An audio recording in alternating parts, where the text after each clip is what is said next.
Muita alegria que damos início a mais uma noite do nosso evento, realizado pela Instituição Espírita Nosso Lar, Lar da Dona Eleonor, segundo mês Chico Xavier. Muito obrigada pela presença de todos vocês. É uma alegria ter todos aqui com a gente. Muito obrigada ao nosso palestrante querido, que veio de Belo Horizonte, o Jarder, Dr. Jarder Rodrigues, que veio com a Joana, nossa amiga, sua esposa. Muito obrigada a todos.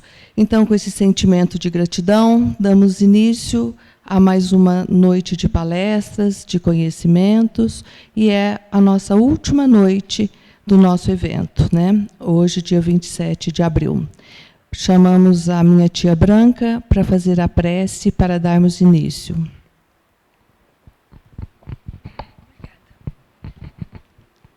Boa noite a todos. Boa noite ao nosso conferencista da noite. Prazer em conhecê-lo de longe, mas está dando. E nós vamos, então, orar, agradecendo a Deus por mais esta noite, por mais esta oportunidade de nos reunirmos em oração, porque foi Jesus que nos recomendou que quando 2 ou mais pessoas orassem, em seu nome, que Ele com eles estaria. Confiamos na presença dos nossos amigos espirituais, que representam a figura generosa de nosso Mestre e Salvador, Jesus Cristo. Nós, então, vamos orar a oração que Jesus nos ensinou, o Pai Nosso, que une todos nós cristãos no mesmo pensamento. Pai nosso, que estais nos céus, santificado seja o vosso nome, Senhor. Venha a nós o vosso reino, seja feita a vossa vontade, assim na terra como no céu. O pão nosso de cada dia, dai-nos hoje, Senhor.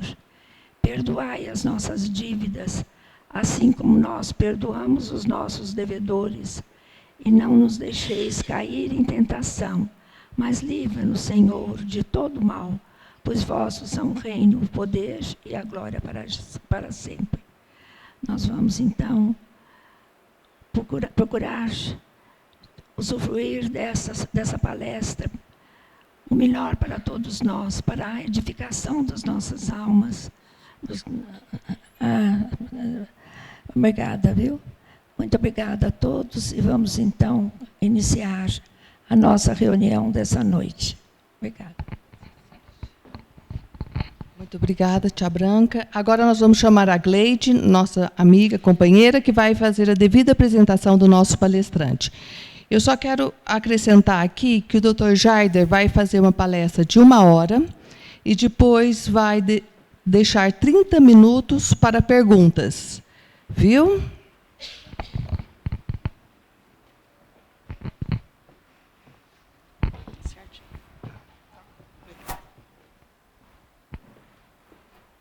Boa noite a todos.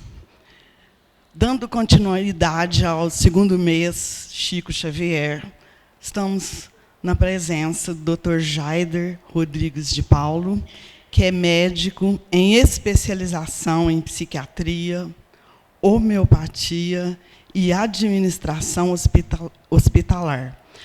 Sócio fundador da MENG, da qual foi presidente por 21 anos, e é o atual presidente de honra. Ele foi ex-diretor do Hospital Espírita André Luiz, psiquiatra e psicoterapeuta do Instituto de Assistência Psíquica Renascimento, em Belo Horizonte. Expositor espírita com participação em palestras, seminários nacionais e internacionais. Seja bem-vindo, Dr. Jarder.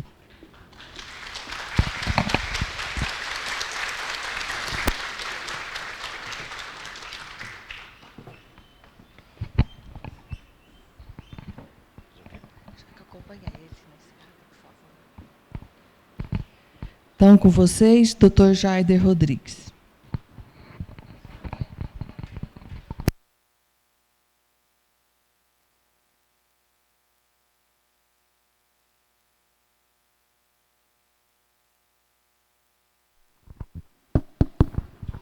Boa noite a todos. nós estamos rogando a Jesus que nos abençoe, a fim de que o nosso verbo seja aquele que Ele espera de nós. Esse tema, mediunidade e doenças mentais, nós achamos muito importante, não só para o paciente, até para a nossa doutrina. Porque não raro, pessoas procuram os centros espíritas com alguns sintomas e, às vezes, dirigentes, participantes, afoitamente falam: isso é mediunidade. Você desenvolva a mediunidade, que isto tudo vai sumir. E as pessoas começam a frequentar os centros espíritas e continuam com os mesmos sintomas. E perguntam: mas vocês falaram que é mediunidade, que ia sumir se eu desenvolvesse a mediunidade? Eu estou sentando na mesa e não estou conseguindo receber espírito nenhum e continuo com os mesmos problemas. E já presenciamos centros espíritas em Belo Horizonte que os orientadores, a pessoa chega tomando remédio, fala: você não precisa de remédio não, isso é mediunidade, você pode largar o remédio e frequenta o centro.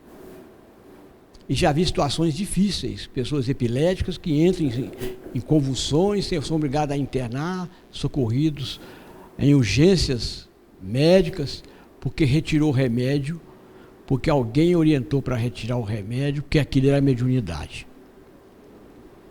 E se expõe, além do paciente, à doutrina, né? Por outro lado, às vezes já tive muitos pacientes, mas são muitos pacientes. Eu já trabalho na psiquiatria, vamos fazer 44 anos. Então, já vi muitos pacientes, já trabalhei 11 anos em emergências psiquiátricas, que tinha de tudo, e muitos pacientes, às vezes, procurar o consultório do psiquiatra com alguns sintomas que o psiquiatra, por não conhecer e não estar aberto a procurar conhecer essa interface do psiquismo humano, ele vai logo dando um diagnóstico dentro da nomenclatura clássica da psiquiatria, dando remédio para o paciente, psiquiatrizando um paciente que não tinha problemas psiquiátricos. Às vezes aí começa a vir a cruce do paciente. Para poder separar essas coisas, é bom que a gente estude para poder ter conhecimento.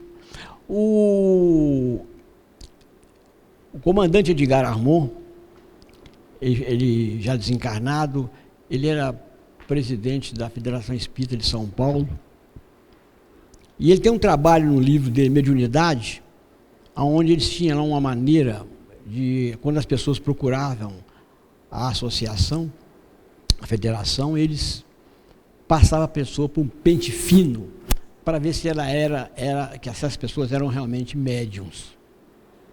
E o trabalho dele está lá falando o seguinte, que em 10 mil pessoas que procuraram, apenas 9 alguma coisa, 10% eram médiums, os outros todos eram pacientes mentais. Tinha problemas mentais. Então a gente tem que ter cuidado para poder, quando a gente for falar do assunto, porque é difícil, às vezes, você separar esse diagnóstico. Não é fácil, não, é difícil. E nós observamos nos nossos anos de André Luiz, de Hospital Espírita André Luiz, a quantidade de pessoas que internavam, tomados, entre aspas, por espíritos, e que já vinham tomando remédio, que na realidade tinham uma obsessão, uma possessão instalada, e psiquiatrizados. E é lógico, quando diante de uma situação dessa, a pessoa não vai melhorar.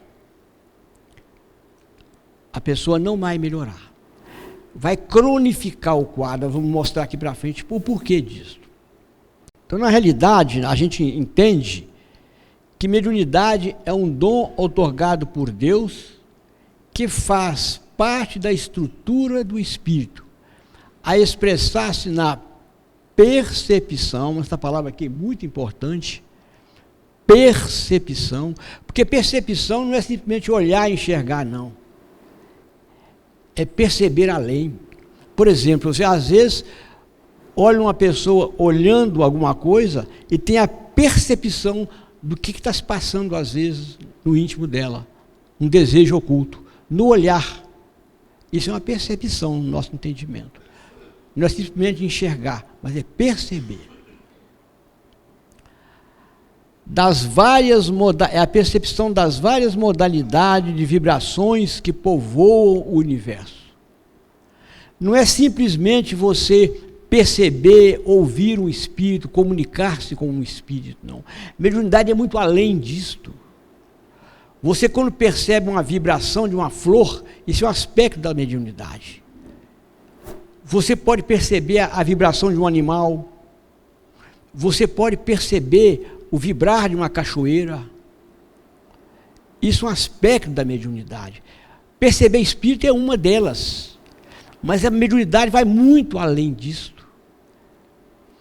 E quanto mais você vai refinando essa percepção, com o evoluir da sua mente, do seu espírito, da sua cognição, você vai alcançando patamares mais altos e vai percebendo as correntes de pensamentos que dirigem o cosmo. Então você passa a perceber não simplesmente o pensamento de uma outra pessoa, mas você passa a integrar-se no pensamento da vida. Nós entendemos que isto que é mediunidade, não simplesmente receber espírito. Isso é um aspecto da mediunidade.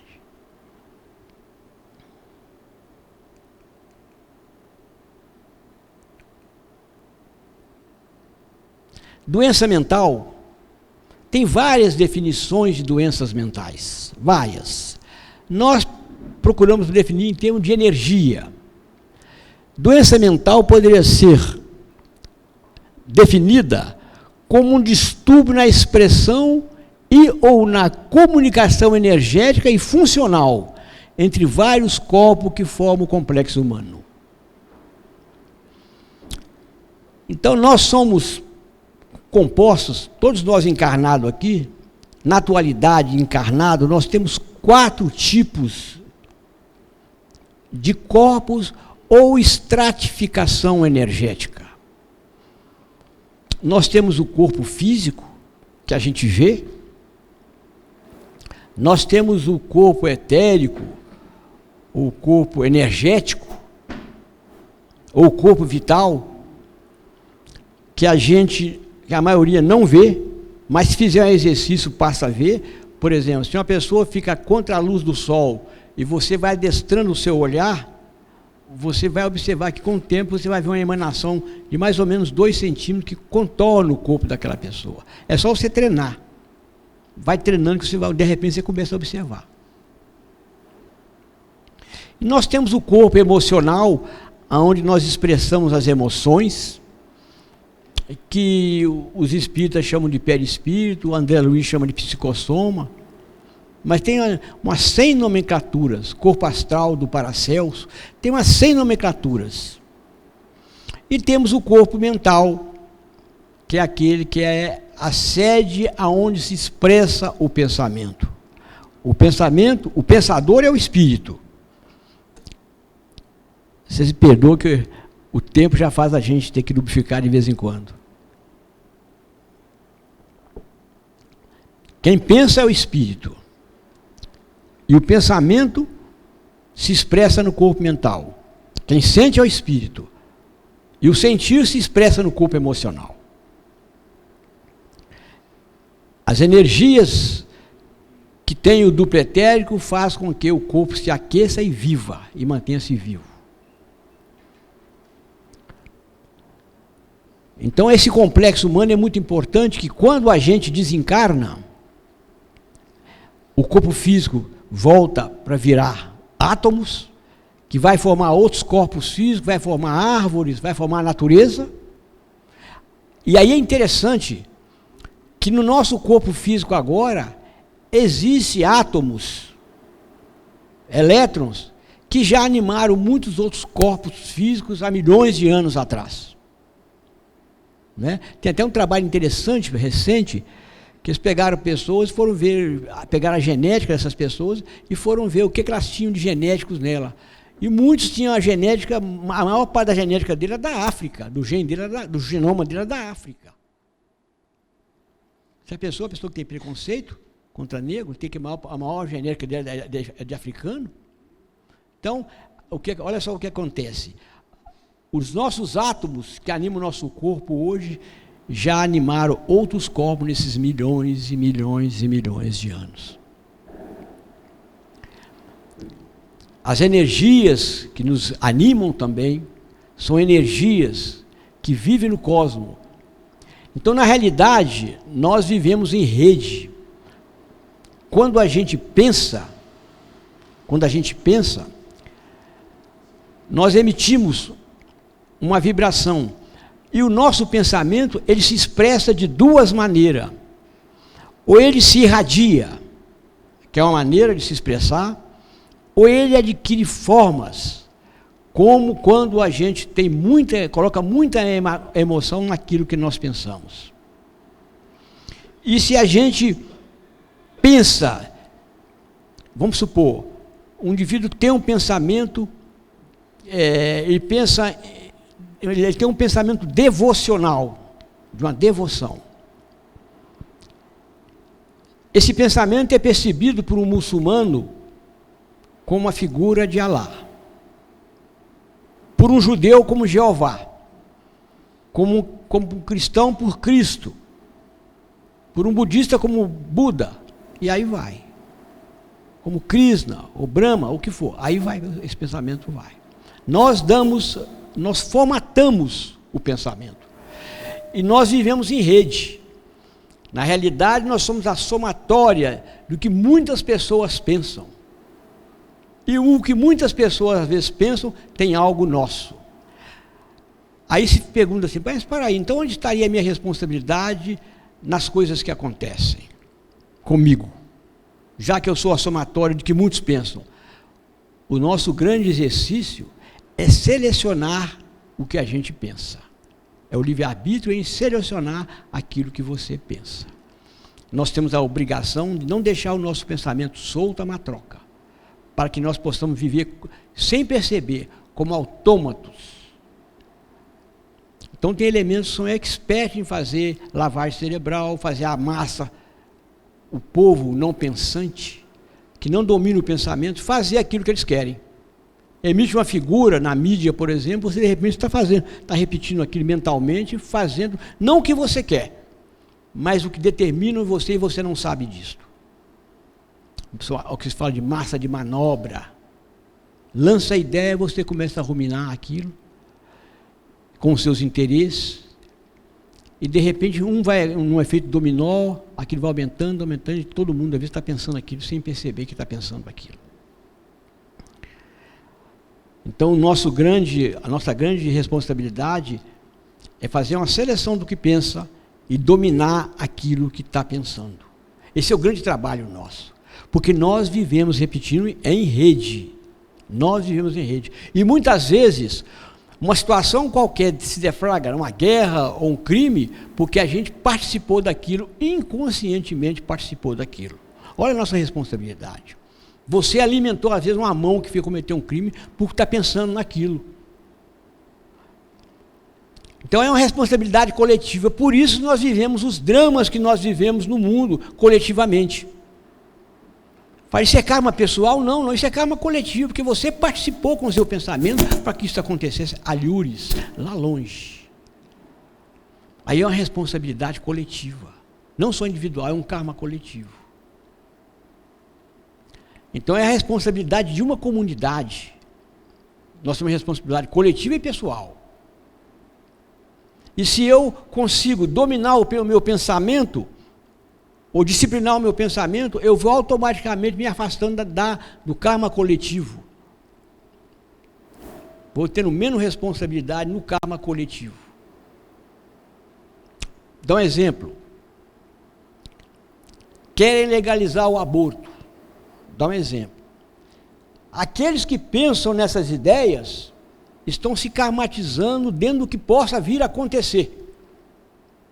Aqueles que não pensam e condenam estão se separando desse karma.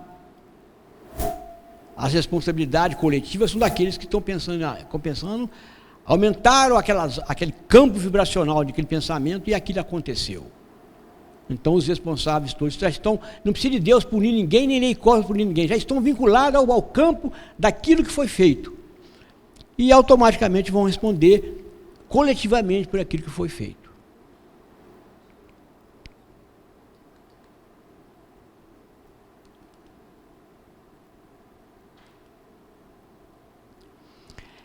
E as nossas dificuldades pessoais que se tornam patologia, tanto orgânica quanto mentais, elas são frutos, tendo a causa individual, que acaba tendo também, sendo essa causa individual, ela acaba reverberando numa causa coletiva, igual falamos aqui. A causa coletiva pode ou não reverberar em você se você dominar o pensamento. Mas se você não domina, você automaticamente, ela vai reverberar na questão coletiva, karmática coletiva. Aí nós explicamos muita coisa. Houve um acidente, uma barragem que fez assim. Aquilo aí nós entendemos que não é só uma causa individual, não. Sim, individual sim, mas coletiva também. Coletiva também. Muitas barreiras dentro da gente foram desmoronadas, foram responsáveis também por aquelas barreiras que caíram lá. O karma coletivo e a responsabilidade coletiva. Às vezes nós nos indignamos sem saber que temos parte naquilo ali. Fazemos parte naquilo ali. Dizem que as guerras, muitas vezes começam dentro de casa. Os confrontos coletivos, às vezes, começam dentro de casa, nos confrontos familiares. Por quê? Criamos um campo vibratório propício àquele confronto que, ao se somar com outros campos vibratórios, vão desaguar numa questão coletiva. Tendo como causa os reiterados equívocos perpetrados pelo ser consciente na sua caminhada evolutiva ao desrespeitar reiteradas vezes os sagrados códigos divinos que regem o universo. Então, a patologia mental, uma esquizofrenia, um transtorno bipolar, outras patologias, ela não é fruto de um indivíduo que fez uma coisa aqui e de repente adoeceu psiquicamente, não. É fruto de vários descaminhos, várias lesões, aquele corpo mental ou corpo emocional que nós falamos. E essas posturas conscientes que nós tomamos, aonde vamos prejudicar ao outro, ao terceiro, ou à natureza, reiteradas vezes, elas irão fazer que energias compatíveis com aquilo que a gente faz coagulem-se naqueles corpos que eu falei, o mental ou o emocional. E essas energias coaguladas, elas passam a vibrar, fazer um vórtice energético nesses corpos, nessas camadas desses corpos. E quando o indivíduo desencarna e vai encarnar outra vez, dependendo do quanto de energia, da quanta de energia que tiver coagulada durante o tempo, ele irá influenciar os genomas na seleção gênica, compatível com a exoneração daquelas energias pelo processo evolutivo que nós todos estamos inseridos nele. É automático. Então não tem que ficar se apontando a defeito A ou B. O próprio indivíduo é juiz de si mesmo. Ele próprio faz isto. A diferença é, se o indivíduo começa, no mundo espiritual aqui, fazer trabalhos onde ele saia de si, do seu ego, para ajudar a coletividade, os semelhantes, ele começa a fazer com que começa a se coagular, ou melhor colocando, começa a ser substituída essa energia que ele coagulou através dos tempos, através dos seus equívocos, por energias mais dinamizadas, mais sadias, e vai dissolvendo o processo karmático dele, expiatório que for, à medida que ele sai de si e começa a ajudar terceiros, começa a ajudar a natureza, participar de situações aonde o bem comum é proposto. O seu corpo mental e emocional começa a ser povoado com energias sadias e ele vai fazendo uma exoneração sem sofrimento. Se ele não se dispõe a isto, a própria lei age em cima dele, dentro dele, no sentido de fazer a exoneração através de patologias. É uma escolha que ele tem, através de patologias. Né? Certa feita eu vi uma palestra de um monge, e ele falou assim, ele levantou o dedo assim e falou assim, não se enganem. Para uns, o sermão da montanha, para outros a chibata da vida. Mas todos vão chegar naquele caminho. É que o árabe fala, né, um provérbio árabe, todos os caminhos levam a Damasco. Ou você vai rindo ou você vai chorando. Mas você vai para Damasco.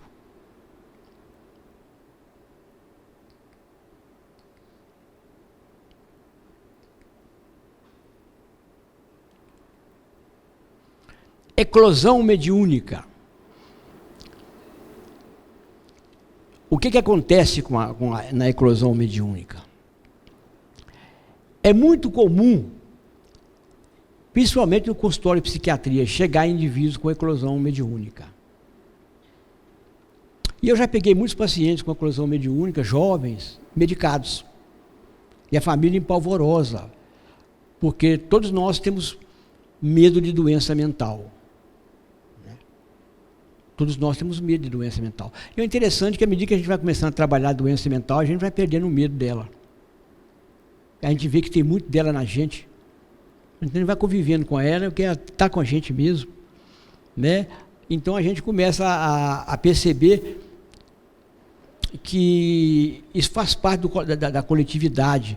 O que vai fazer com que você torne-se realmente um doente mental dentro daquelas classificações da psiquiatria, não é a qualidade, a quantidade que você apresenta. Vocês querem ver uma coisa? Aqui dentro tem muita pessoa que tem toque. Fica repetindo as coisas, ou pensamento, ou repetindo as coisas, fechando porta muitas vezes, na dúvida se fez uma coisa ou se não fez. Repetindo a situação várias vezes por dia. A gente nem sabe disso. Repetindo as coisas. É um início de toque, não é um toque característico, mas é um início de toque. Vai se caracterizar como um toque se aquilo ali começar a criar ansiedade e a perturbar a vida do dia a dia da pessoa. Mas você pode observar, muitos de nós temos aqui sintomas de toque, sem sermos doentes mentais, mas temos toque. Ansiedade todos aqui temos.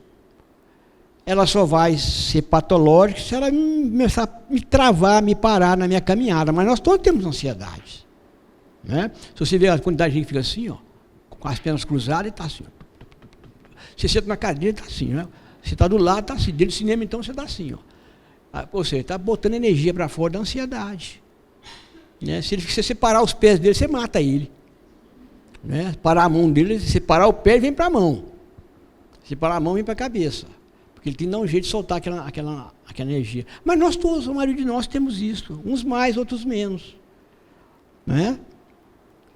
No final, no fundo, não vai ter ninguém são. Se passar uma régua, não tem ninguém são. Todos temos problemas. Todos temos problemas. A questão toda é identificar o problema e saber que tem um problema e vou trabalhar aquele problema. Isso é saúde mental. Quando você descobre que tem um problema e busca ajuda, isso é saúde mental. Quando você nega, é doença mental. Aí você vai cair na doença mental. Vai cair no erro fatal. Evitou e caiu nele. Então, é o conjunto de sintomas desarmônicos que se manifesta intempestivamente em consequência da captação dos padrões vibratórios dos espíritos que povoam a dimensão extrafísica. Acontece às vezes que a pessoa tem uma crise de uma eclosão mediúnica, e não quer dizer que ela vai ser médium a vida inteira, vai ter que desenvolver mediunidade, trabalhar com mediunidade, não. Às vezes é um episódio que acontece, bem controlado, aquilo às vezes não apresenta mais. E tem pessoas que às vezes conseguem conviver com isso, com a questão mediúnica. Eu me lembro que quando eu estava no último ano de medicina, eu estava dando plantão no hospital clínico, e à noite, e tinha três médicos de plantão. E lá tinha uma sala dos médicos, a sala da chacrinha, né? Aí, e geralmente quem trabalha mais é o acadêmico. Eu estava trabalhando, quando eu cheguei lá na sala, tinha um sentado lá, ele falou assim, ô Jair, eu ouvi dizer que você é espírita. Eu falei, sou. E como é que é isso? Esse negócio existe mesmo? Eu falei, existe o quê? Tem espírito que às vezes fala no seu ouvido e você ouve? Eu falei, por quê? É porque eu tenho um amigo. Eu falei, o amigo. Eu tenho um amigo que às vezes ouve voz. Ele me falou assim, eu ouço voz, será que isso é normal? Você sabe que é um amigo dele, né? Aí eu falei assim, não, isso para nós às vezes não é patológico, não. Isso às vezes é uma sensibilidade que o indivíduo tem. Aí entrou um outro, ficou de ouvido e sentou. E nós continuamos na conversa, explicando sobre mediunidade, o outro fez uma pergunta também, e nós começamos a conversar, entrou o terceiro. Final da história, o único que era espírita era eu, o único que não ouvia nada, nunca ouvi nada era eu, e todos os três ouviam, e ficava caladinho com medo de falar assim, aí eles começaram a comentar entre eles, se a gente falar isso aí como psiquiatra, eles vão falar que nós somos esquizofrênicos, paranoide. Os três ouviam voz e viam vultos, todos os três médicos, todos os três. Isso tem muito no dia a dia da nossa, né? Se você passa um pente fino, você vai ver que as pessoas às vezes têm esses fenômenos, sem ser doentes, não são doentes. Não são candidatos a tomar medicamento. Muitas vezes uma orientação é o bastante. Uma orientação é o bastante. E aqui é a mesma coisa, né?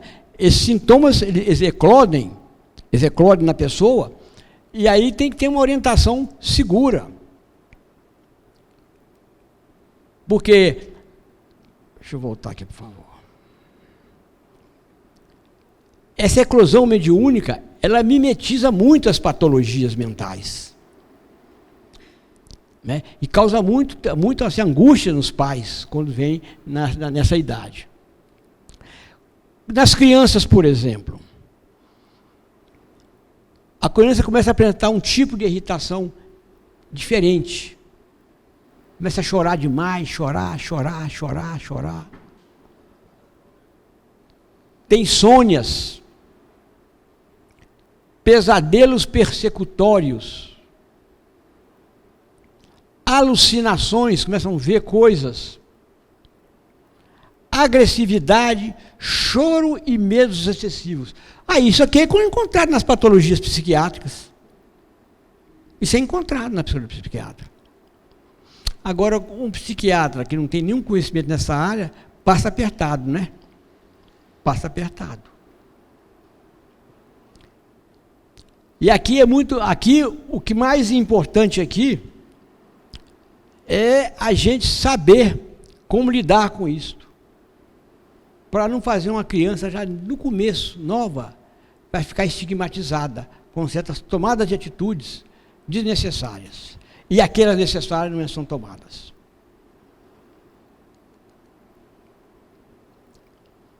A primeira coisa é a orientação aos pais. Tem que orientar para tranquilizar os pais.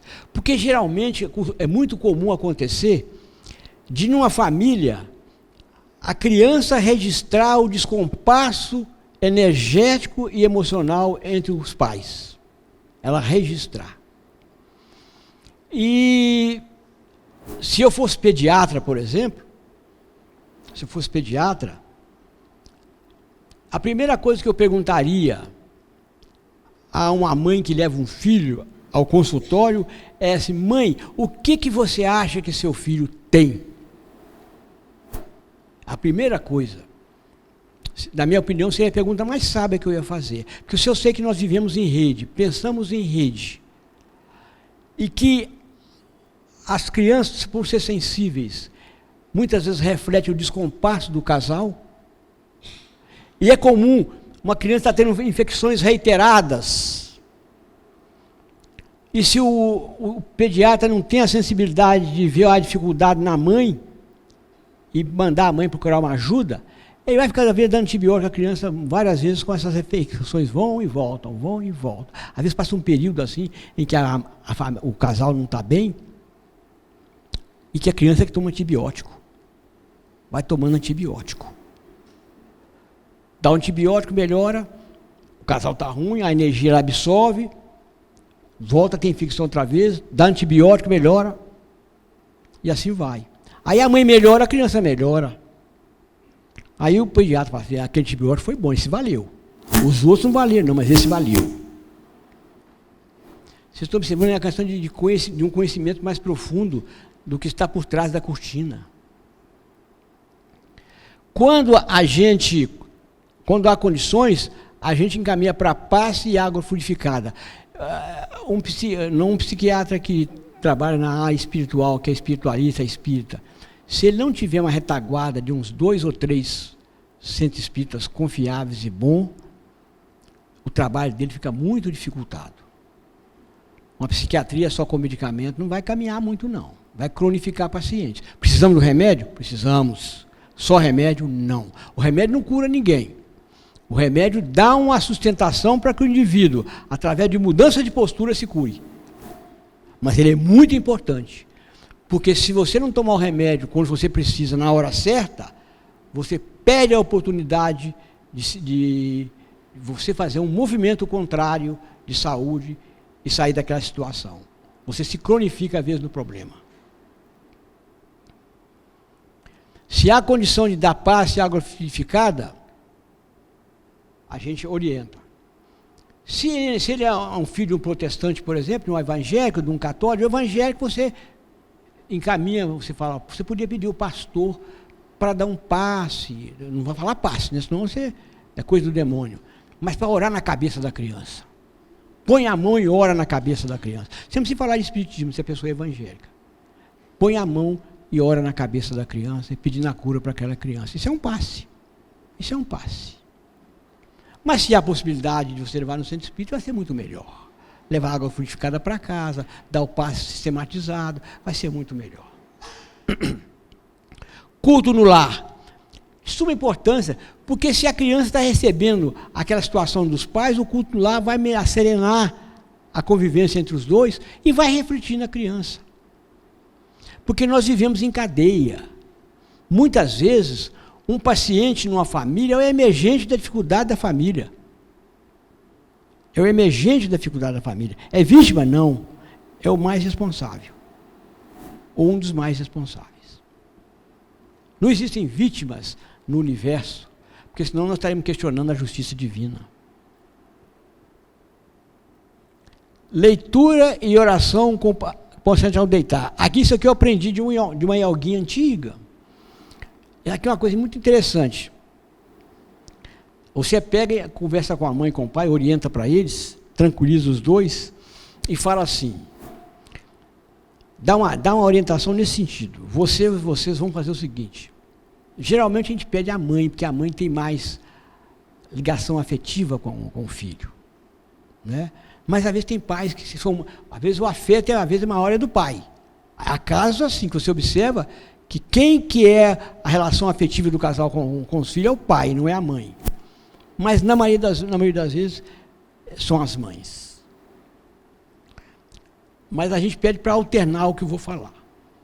Leva a criança para o quarto, para a cama dela, deita ela na cama dela, faça uma leitura edificante, simples, para ela, uma leitura, vamos dizer assim, aonde se fale de alguma coisa que ela vai perceber. Mas se ela não perceber, não fica preocupada não, que o espírito dela percebe. O espírito dela percebe. Mas se puder ser algo que ela perceba na atual encarnação, é importante. Faça uma leitura e faça uma oração com ela.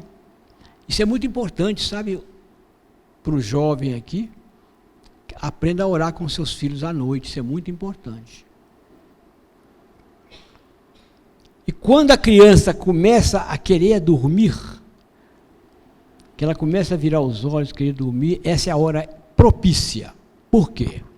Você vai falar com ela assim, só coisas positivas. Se ela está chorando muito, se ela está com medo, você não vai falar assim, você é um menino forte que não tem medo, não. Não, não vai falar em medo, não. Você é um menino corajoso, está debaixo da proteção de Deus. Você é um menino bondoso. Você merece ser feliz. Tudo positivo você puder falar para a criança. Só positivo. Não fala nada negativo, não. Não fala nada negativo, não. Porque o cérebro não registra o não. Então o que é que acontece? A hora que ela começa a virar os olhos para dormir, o nosso cérebro tem 4 ritmos. Se você puser um eletroencefalograma, ele tem 4 ritmos. Quando você está desperto, é onda beta. Está com a atenção desperta, assim, é onda beta. Se você começa a ficar sonolento, a devanear, onda alfa, ele registra lá a onda alfa. Se você entra num sono mais profundo, onda teta. E se você dorme profundamente, onda delta. Essa onda delta é que descansa a pessoa realmente. Faz com que a pessoa que durma, às vezes, 5, 6 horas, estão descansados, não tem sono de dia, é porque ele conseguiu aprofundar o sono. E pessoa que dorme 12 horas, sono superficial, é porque ele ficou em alfa. Sonhando, sono REM. Sonhando. Então, quando você fala isso aí, que ele está em alfa, a alfa é aquela hora que ele o espírito está largando o corpo, está saindo do corpo. Então, ele está numa interface entre terceira e quarta dimensão. Aí ele vai registrar tanto no cérebro físico quanto no cérebro espiritual o que você está falando com ele. E de uma maneira geral, a gente tem ensinado isso aí, que essa Yogin me ensinou, e tem dado resultados, assim, a gente pede resposta depois, tem dado resultados. Como se faz realmente, porque é o comum, nós somos muito acomodados, começou a fazer, dormiu, larga para lá. Aí para poder outra vez, ficar pior outra vez, voltar a fazer outra vez. Então o que a gente faz? A gente pede o pai e a mãe para revezar, para não ficar pesado nem para um nem para outro. E quando a coisa aperta muito, você nota perfeitamente um processo obsessivo, você encaminha para uma reunião de desobsessão, para o centro da sua confiança, quando isso aí estiver acontecendo. Eclosão mediúnica na adolescência. Os sintomas, esse aqui é um período assim, muito ruim. Ruim que eu digo assim, para a pessoa que está encarnada. Porque é o período em que ele, vamos dizer assim, está muito tumultuado, ainda mais agora, né? Essa juventude agora, esses adolescentes, estão passando uma situação muito difícil, porque a gente sabe que a situação de casais, de famílias complicadas, uma mídia muito deturpada, povoando a mente de só coisa negativa, né? Por exemplo, filme de terror. As pessoas ficam assistindo um filme de terror, povoam a mente com aquelas imagens pervertidas e vão dormir. Quando dormem, olha, ele emocionalmente viu aquilo e se morreu de medo. E foi dormir com aquele medo daquela figura. Do outro lado, se ele tiver algum processo obsessivo, ele é prato feito para ser levado. Porque ele vai para o lado de lá desnorteado, e se ele tem está passando alguma ligação obsessiva, ele vai ser mais fácil ser conduzido. Além da questão hormonal, né, a questão hormonal que é muito importante nessa época. E a gente sabe que nesse período,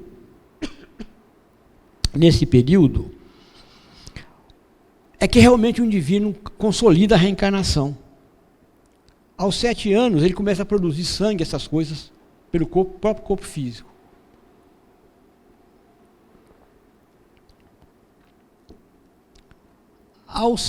Hoje, aos 14, 13, 14, 15 anos, hoje está sendo precoce a puberdade, dado a mídia. Né? Hoje as meninas estão menstruando com 10, 9 anos. Antigamente era 14 anos. 13, 14, 15 anos. Aí quem é mais velho sabe disso. Hoje estão menstruando com 9. Por quê? As figuras eróticas que essas crianças estão vendo na televisão está estimulando a sexualidade e está vindo extemporânea, prematura. É uma visão que nós temos do processo. Então, o que acontece? Já começa a fazer uma transição com 9, 10, 11 anos. Nessa fase, é que o perispírito realmente encarna totalmente, ele começa a assumir a personalidade que ele tinha na última encarnação. Aquela personalidade, ele começa a assumir, e começa a vir flashes e vivências daquilo.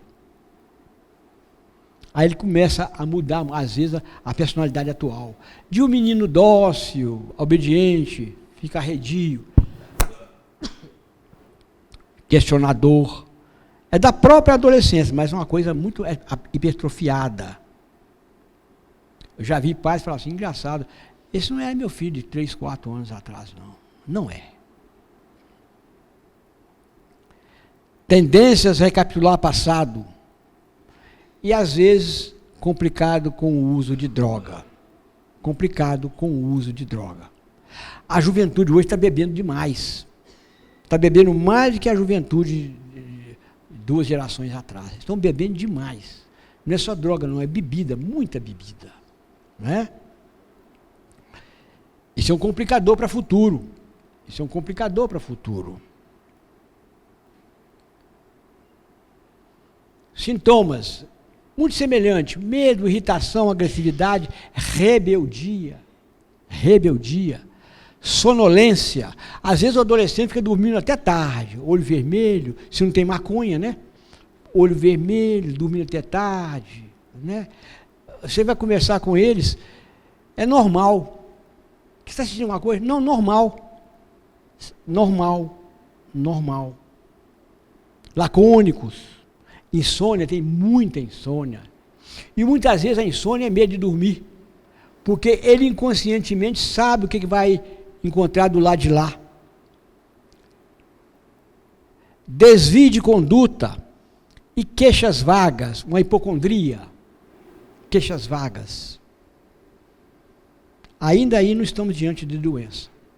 De uma eclosão mediúnica, muitas vezes diante de uma situação social, familiar complicada. Não, mas não estamos diante de doença. Diagnóstico diferencial. Esquizofrenia hebifrênica. Essa esquizofrenia é a pior que existe. Ela dá em jovem. Ela começa a vir sorrateiramente. E aqui tem uma coisa interessante. Patologia mental, as psicoses, ou seja, as doenças mais graves, quanto mais florida, de melhor prognóstico. Ou seja, quanto mais o indivíduo fica agitado, e vendo coisas, xingando e falando, mais agressivo, melhor é o prognóstico. Parece o contrário, né? Uma pessoa leiga fala assim, ele está doido de tudo. Mas o prognóstico é melhor do que aquela que vem insidiosa. Essa que é ruim, aquela que vem insidiosa. Com apatias, desânimos, abulias, irresponsabilidades. Essas são as piores, de mais difícil tratamento psiquiátrico. Transtorno do humor. É muito comum começar um transtorno do humor, uma bipolaridade nesta época. Porque esquizofrenia e transtorno do humor é doença de jovem. Se o indivíduo idoso que eu digo assim, eu já tirar idoso fora, 50 anos, apresenta um quadro psicótico, dificilmente vai ser uma esquizofrenia. Porque esquizofrenia, na realidade, é patologia daquele corpo mental que eu falei. são as exonerações patológicas das vidas passadas em desalinhos que o indivíduo teve, em que ele coagulou no seu campo mental energias perversas, que representavam as atitudes que ele tomou durante algumas encarnações na vida, prejudicando a si, a terceiros e ao meio. É muito comum no André Luiz, nós temos uma reunião no André Luiz, no Hospital Espírita André Luiz, aonde chega lá jovens, mocinhas novas, bonitas, rapazes jovens, bonitos, porque, aliás, a geração de hoje está mais bonita que a geração anterior, não é? Há uma apuração da genética. Você pode observar que os nossos filhos são mais bem acabados que nós. Pode observar isso. São mais bem acabados que nós. Pega um retrato aí de uma pessoa de 60 anos e bota perto do filho dele, que tem 20 anos. Na mesma época. Porque se for de 60 anos para o de 15, na atualidade é covardia, né? Mas você pega os dois com 15 anos e vai observar os traços dos dois. Você vai ver que o seu filho é bem mais bem acabado que você. Porque é uma apuração gênica. Uma apuração. A natureza está progredindo. Está preparando o mundo para uma transição. Para o belo. Como já dizia Sócrates, né? A verdade, o bem e o belo. A tríade socrática. E é muito comum as pessoas terem esse transtorno do humor começando lá atrás. Quando você faz um pente fino, que você pega uma pessoa lá com 25, 30 anos, com um quadro clássico de bipolaridade, se você passa um pente fino, lá você vai ver que as primeiras crises foram lá atrás. Passaram desapercebidas.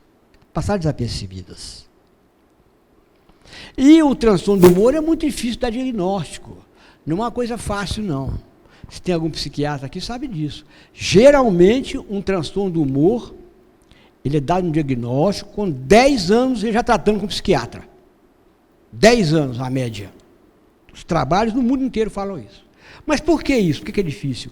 Porque se o indivíduo vai sozinho, ele dificilmente vai falar com você o que ele sentia realmente, porque aquilo até é inconsciente para ele. Às vezes acontece de paciente chegar no consultório, chega às vezes um homem, a mulher, você pergunta para a pessoa assim, você tem esse e esse, você de vez em quando fica eufórico, fica cantando mais, dormindo pouco, mais erotizado. Ele fala, não. O outro, o quê? O cônjuge, o quê? Não? Quer dizer, se fosse sozinho, passava. Mas como o cônjuge fala, não, tem isso aí sim, ó, tem isso aí sim, ó. Aí eu não estou lembrado, não é que você botou o rádio naquela altura que o vizinho bateu na porta lá para poder mandar baixar o rádio. O que é aquilo? Para ele, passou desapercebido, que aquilo era normal para ele. Então o diagnóstico fica difícil de ser dado realmente, demora muito tempo.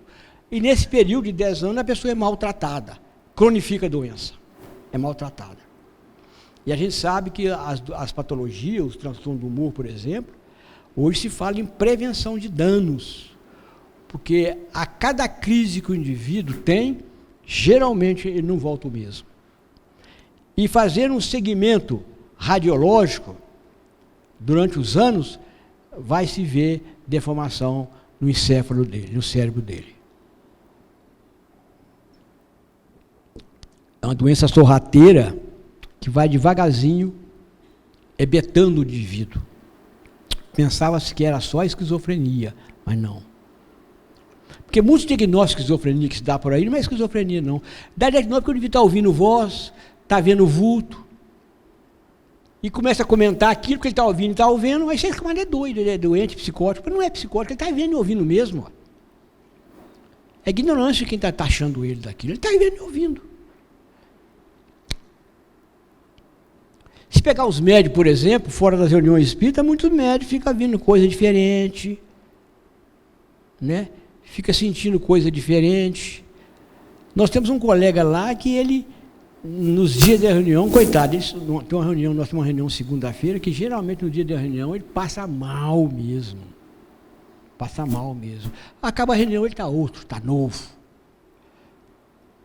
Você poderia dar um diagnóstico para ele, psiquiátrico.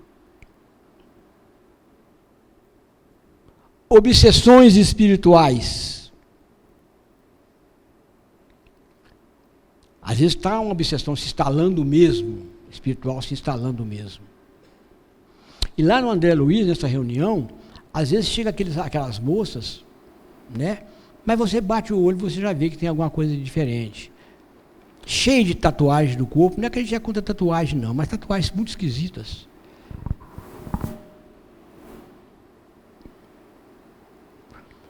Eu tive um paciente que ele começou a psicotizar, ele era um homem de 2,6 metros de altura. E só quem dominava ele era a mulher, que é pequenininha, tinha menos de 1,60 m. Ela dominava ele, ela não tinha medo dele.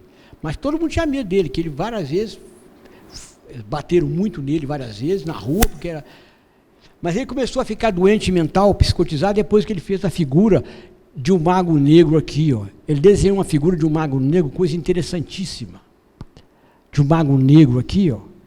E essa figura desse mago negro, eu, anos antes, tinha visto numa pintura que um paciente fez e colocou lá na porta de entrada do departamento de terapia ocupacional. A mesma figura.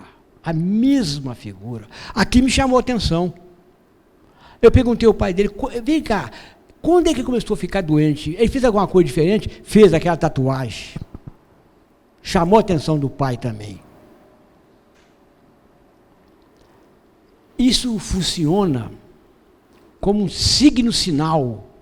Signo-sinal, quem mexe com hipnose sabe disso. Signo-sinal é quando você hipnotiza uma pessoa, para fazer um tratamento com ela, você hipnotiza ela. E quando ela volta ao seu consultório, para você não ter que fazer todo aquele processo outra vez, você faz o signo-sinal que ela já entra em hipnose. Isso é um signo-sinal. E a partir daquele momento, ele é dominado à distância, ele é teleguiado pelas mentes doentias do astral inferior. Então, ele estabelece um signo-sinal vinculado.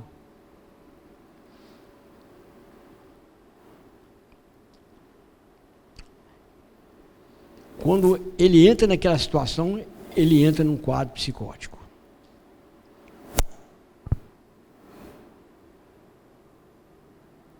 E o uso de droga, que é onipresente na atualidade. É onipresente na atualidade. Não estou falando aqui que se você faz uma tatuagem bonitinha, uma coisa assim, suave, uma coisa vinculada a algo bom, vai te fazer esse mal, não. Estou te falando uma tatuagem vinculada a isto. Como também músicas que funcionam como signo-sinal. Música. É muito comum você ver adolescente começar a entrar em desordem mental e começar a botar aquelas músicas violentas, metaleiras, aquele negócio todo assim, ó. Entrar em desordem mental a partir daquilo ali, ó. É o signo-sinal. Se você descobre isso, você orienta a família, né? Orienta a família para dar um jeito de cortar aquele signo-sinal. Mas quase sempre tem que tratar no centro espírita, né? Com desobsessão. Às vezes, se o indivíduo, eu já tive um caso de uma menina que era evangélica, e ela chegou no meu consultório, isso já tem muitos anos, tem uns 40 anos, ela chegou no meu consultório, eu bati o olho nela, eu vi que ela era vampirizada. Ela era vampirizada, o jeito dela era vampirizado, o tipo dela. Aí eu falei com a mãe dela assim, todo tipo de evangélico, né? Aquele vestido lá embaixo, tudo assim, tudo assim. Eu falei, a senhora é evangélica? Sou evangélica, graças a Deus. Eu falei, ótimo. Porque eu quero falar com a senhora uma coisa, isso para mim é coisa do tinhoso. Isso é coisa do tinhoso. Isso é um maligno. Eu falei, eu achava que era coisa do maligno. Ela falou comigo. Eu falei, só pode procurar ajuda na sua igreja, isso é coisa do maligno. Aí eu falei, só faz assim, ó. Vou te falar uma coisa, só pede o pastor para chamar 2 pessoas, não fazer sozinho não, botar a mão na cabeça dela e rezar um Pai Nosso, os 3 juntos. Aí passou uns dias, ela voltou lá, eu falei, e aí? E doutor, deu errado. Eu falei, o que houve? O pastor achou que dava conta daquele demônio. E quando ele botou a mão na cabeça dela assim, que ele fez a oração, ela voou no pescoço dele. E eles rolaram no chão. E o pastor falou, esse demônio, aqui não tem jeito não. Ele foi sozinho. Ele, em vez de ir junto com os mais 3 para neutralizar a energia, ele foi sozinho, né? E aí apanhou por causa disso. Mas tá esses casos. Ficou claro que era uma possessão. E ela era vampirizada. Ela era anêmica, assim, você não via energia nela, um cabelo ralinho. Não era fome, não, porque eles eram de classe média. Era vampirizada mesmo. E o uso de droga, como eu falei. Esclarecimento aos familiares e ao paciente. Às vezes você consegue esclarecer o paciente. Eu já tratei um paciente sem conhecer ele. Até apresentei isso no Medinesp, no nosso encontro. Tratei o paciente sem conhecer o paciente, só o pai e a mãe. Dei a medicação, eles davam a medicação para eles, fizeram tudo que orientei, o centro, tudo direitinho, fizeram o culto, e o paciente saiu do quadro obsessivo, né? E ele fez uma opção de figura monstruosa no quadro, pintou o quadro, uma opção de coisa, ele discutia com a pessoa, com o obsessor assim, xingava e dava pescoção, aquele negócio todo. Ele morava em 2 andares, ele ficava em cima, o pai na manhã observando ele brigar e xingar e dar gargalhada. Pintou o quadro todo, as paredes todas, com opção de coisa, desenho. Quando ele melhorou, ele falou: ô pai, quem fez isso aqui no meu quarto? Quem fez essa bagunça no meu quarto? Ele não tinha a menor consciência do que estava sendo fazendo. Totalmente dominado, um caso de possessão.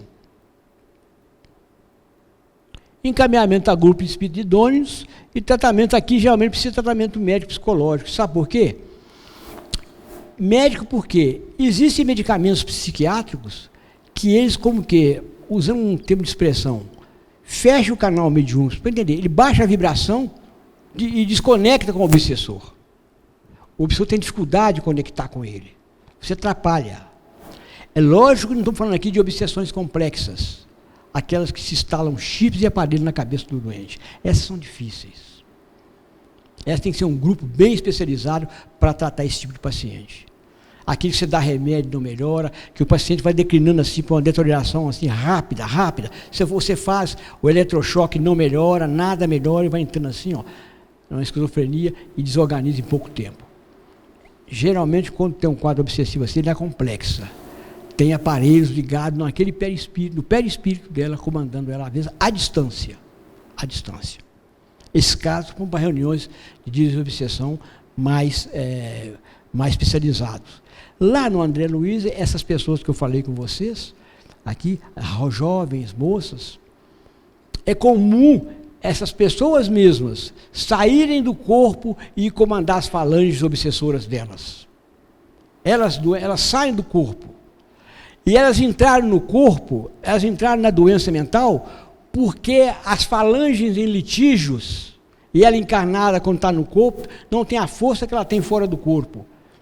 E como ela está naquela situação por um passado delituoso, ela recebe com facilidade aquelas vibrações negativas das falanges contrárias. São verdadeiras guerras do submundo.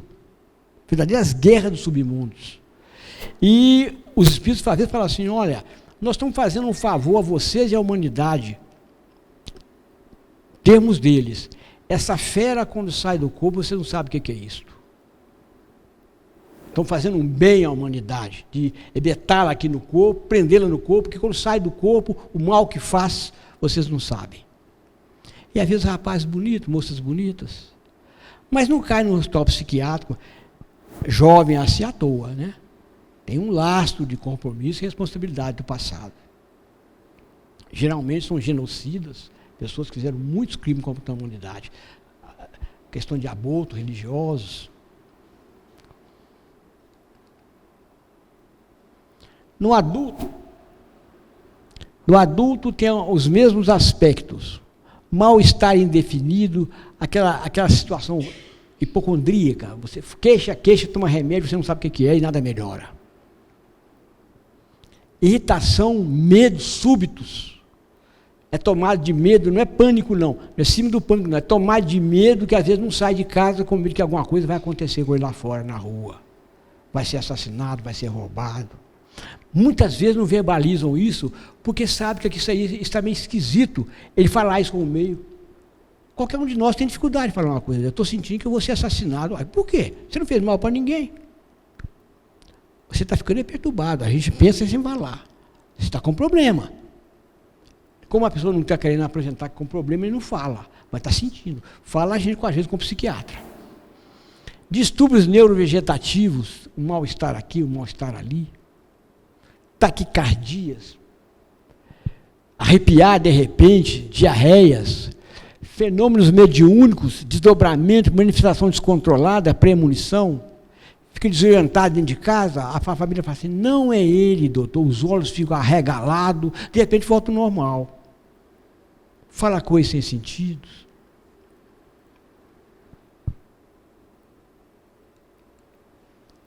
Diagnóstico diferencial, síndrome do pânico, feocromocitoma, não tem que falar sobre isso. Obsessão espiritual, o feocromocitoma é um tumor que secreta adrenalina, noradrenalina. Obsessões espirituais e transtornos mentais. Aqueles casos que às vezes vai para o centro, falando que é mediunidade, na realidade é um transtorno mental. Não é mediunidade. Aqui vem uma que é muito no hospital. Eu trabalhei 35 anos como médico assistente e eu via demais isto. Às vezes eu perguntava.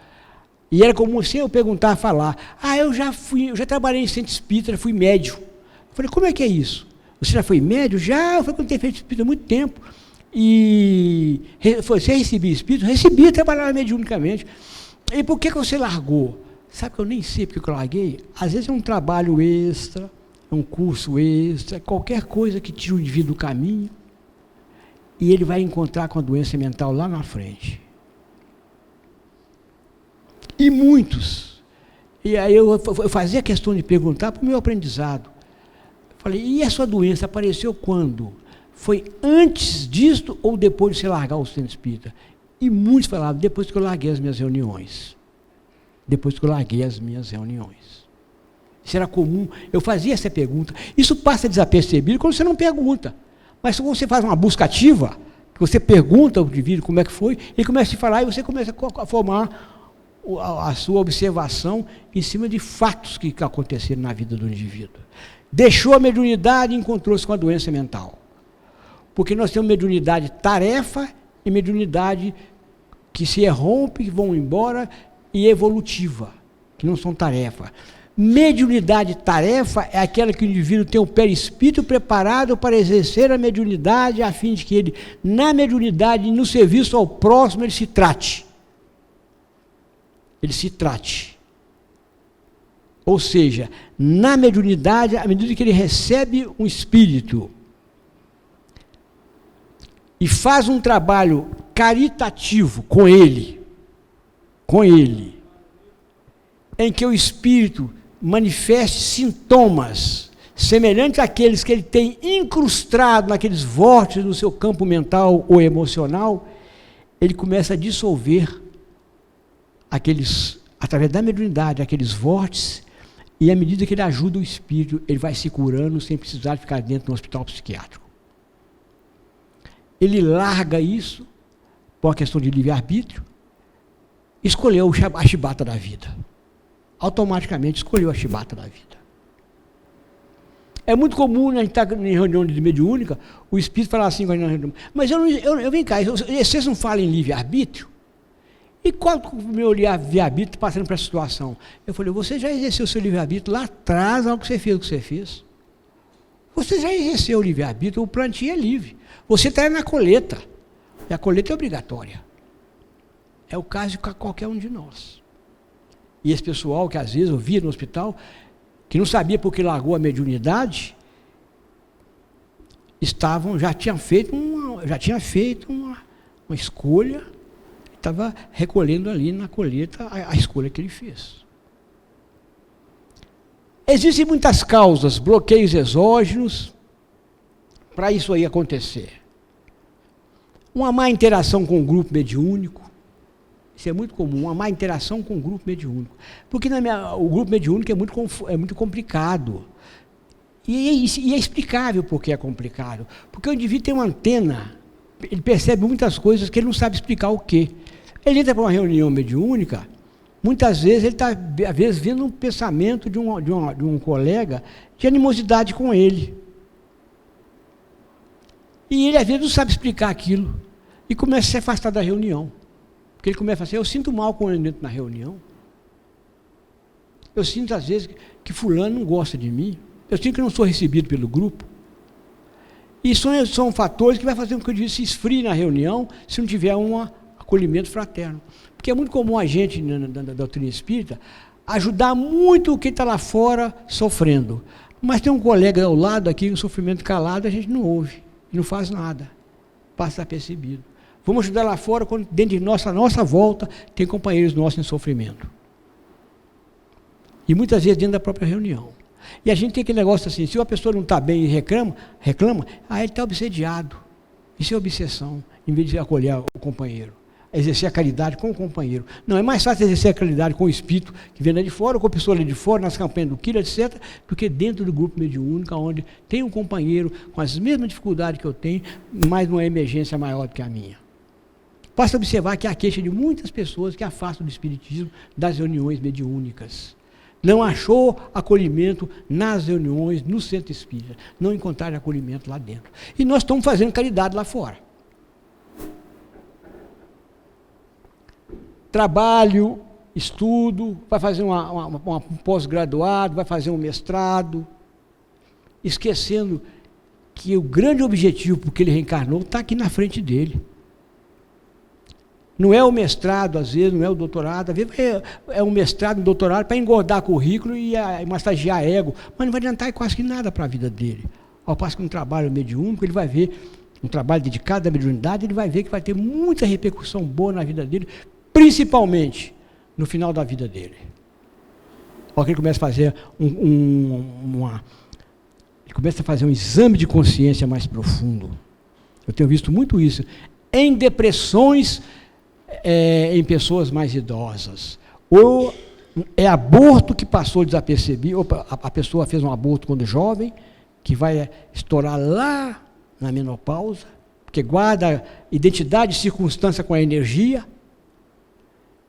Na época fértil e na época não é fértil mais, as energias são semelhantes, guarda identidade e circunstância, ou pessoas que deixaram fatos importantes, passaram em especial os espirituais.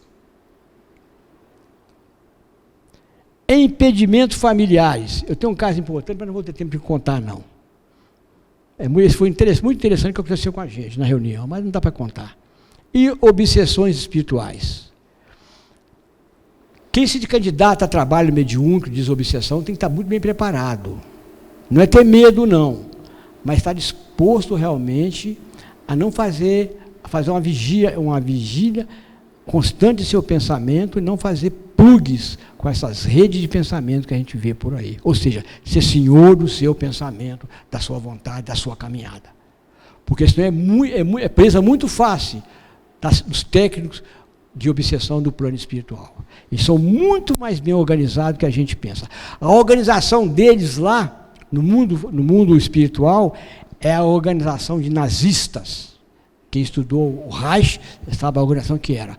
É a mesma coisa, não se tolera erros. Não se tolera erro. E o pessoal trabalha afinadinho. Afinadinho.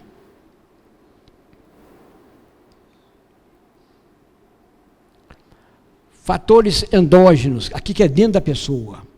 Dúvidas obsessivas. Será que existe mediunidade mesmo? Eu estou vendo espírito mesmo? Isso é coisa da minha cabeça. Isso é muito comum.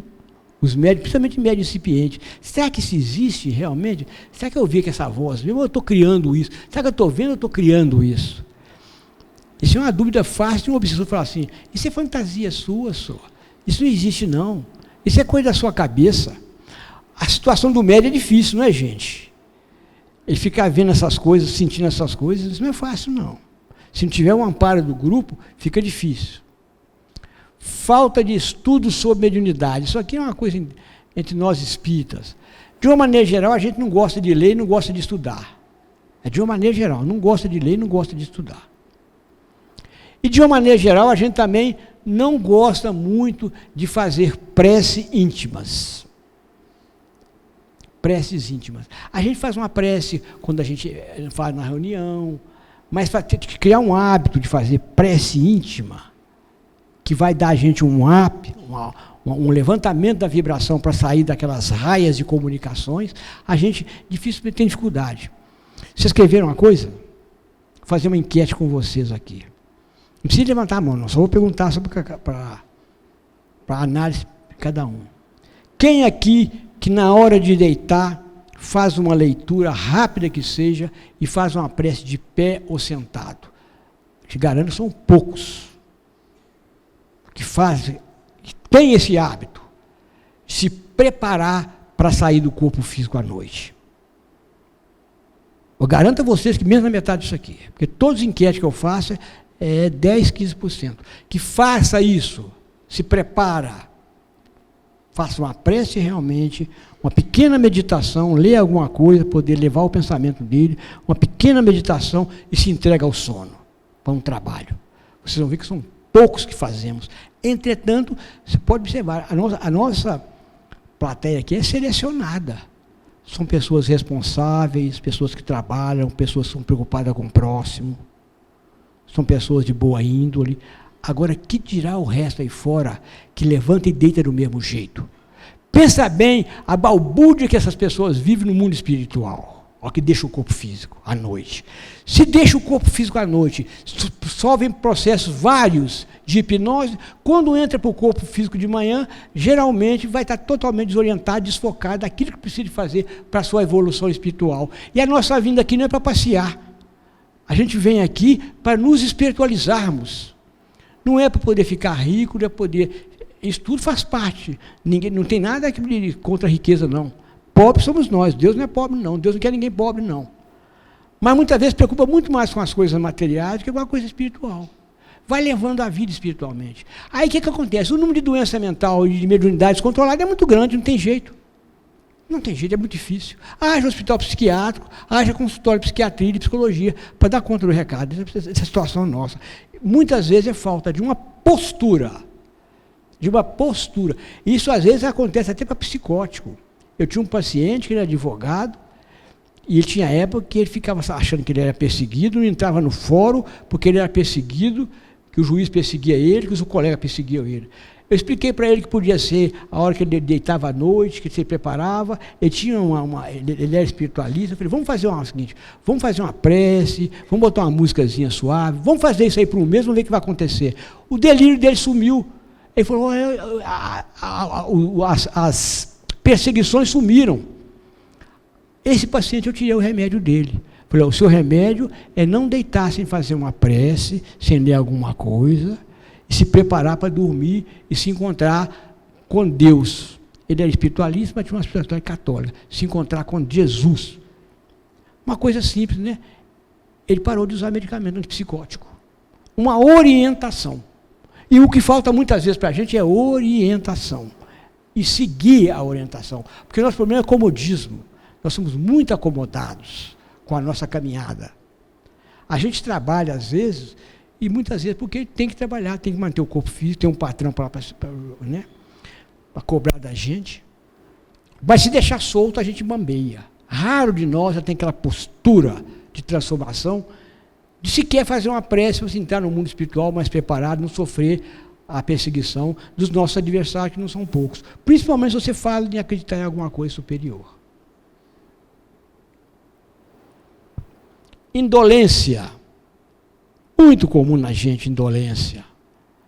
A pessoa começa a frequentar reunião mediúnica, ou uma casa espírita, ou uma casa protestante, vai lá de vez em quando. Qualquer coisa é motivo para não ir. São pessoas que você não pode confiar nelas, não pode dar uma tarefa para elas, que elas vão um dia, não vão outro. Isso é em todos os níveis. Eu nunca aceitei, quando eu trabalhava no André Luiz, médicos voluntários no ambulatório. Porque não raro, aqueles voluntários, às vezes, deixavam o paciente esperando, me dava um telefonema assim, ó, fala aí que hoje eu não vou poder ir aí hoje não. Mas se era carteira assinada, não faltava. Muitas vezes eu vi isso. Então eu não aceitei mais médico voluntário para trabalhar lá, porque ele dava problema para a gente. Deixava os pacientes tudo lá esperando e não podia desmarcava a consulta dos pacientes. Ia tudo embora para casa com dificuldade, porque ele era voluntário, não tinha muito compromisso. Isso acontece com a gente. A gente, às vezes, não tem aquela tenacidade diante da vida, das transformações pessoais, para viver uma vida melhor aqui. Não é no mundo espiritual, não. Aqui. E medos. Tem pessoas que têm medo demais do mundo espiritual.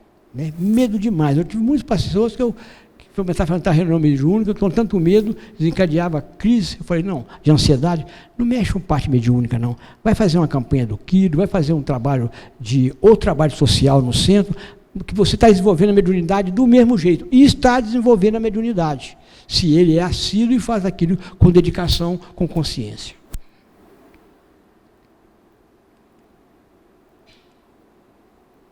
Bom, deixa eu voltar isso aqui.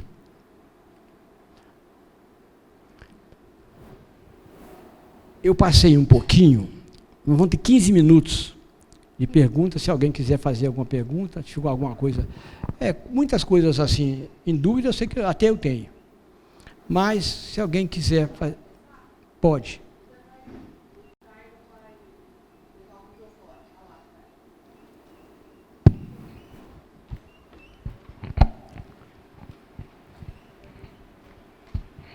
Boa noite, doutor. Boa noite. Eu queria saber, quando você falou das crianças, né, desses fatores relacionados à eclosão mediúnica, eu queria saber como que a gente identifica, apesar de ser conhecedora da doutrina, frequentar tudo, como que a gente identifica essa parte nas crianças, até que ponto é mediunidade, é dívidas do passado, obsessão, e que ponto chega a ser problemas mentais, ter que tratar. Por exemplo, meu filho passou por todas essas fases que você citou. Na época, ele era criança bem pequena, via vozes, muito medo, muito choro, muito choro. E eu sempre levei na evangelização, tratou, né? No centro foi diagnosticado com mediunidade. E interromper a mediunidade, ele era muito pequeno, né? Ele tinha 4, 6 anos, ele até falava em desencarne, que ele não podia ficar aqui, que o tempo dele era curto. E coisas a mais. Até muito problema de saúde, até que eu percebi que o problema dele era a ansiedade, que ele não tinha nada físico. Nenhuma vez que levava ele no médico, ele passava muito mal do estômago e do intestino. Tudo ansiedade. Chegou a dar ataque cardíaco, ia ser até internado, e coisas desse tipo. E aí eu me pergunto assim, mesmo a gente frequentando, mas não tem um ponto que a gente tem que tratar como doença? Tem. No caso do seu filho, a gente vê claramente, a pergunta sua é muito boa, viu? Qual a idade que ele tinha? Quando começou? Desde quando nasceu. A pergunta é muito boa. Aqui temos alguns aspectos. Primeiro, é comum, quando ele está reencarnando, ele viver uma personalidade do passado conflitante, a expressar-se no presente. Isso é comum. Quanto mais harmonizada a casa, mais ele consegue. É porque ele reencarnou. Então, e na minha casa, é uma casa muito harmoniosa, assim, graças a Deus. Então, assim, você até citou essa parte do casal, né? E isso nunca teve na minha casa. Isso aí deve ter ajudado muito ele, no sentido seguinte, ele não tinha reencarnado ainda. Ele estava trazendo aquela personalidade do passado dele, conflitante, a refletir no corpo. Como ele encontrou um casal mais tranquilo, a tendência geralmente é com a passar dos anos e melhorando. Quando é isto? Ele vai reencarnando e vai melhorando. Foi isso que aconteceu?